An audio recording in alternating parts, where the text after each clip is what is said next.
جہنم کی دو سانسیں ہیں، سردی اور گرمی۔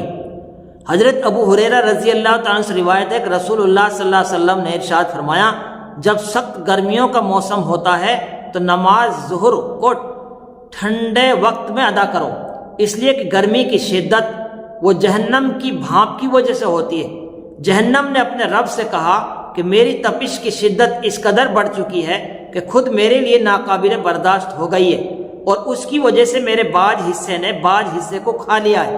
اللہ تعالیٰ نے اسے اجازت دے دی کہ سال میں 2 مرتبہ سانس لے تاکہ اس کی شدت میں قدر تخفیف ہو، ایک سانس سردی میں اور ایک سانس گرمی میں۔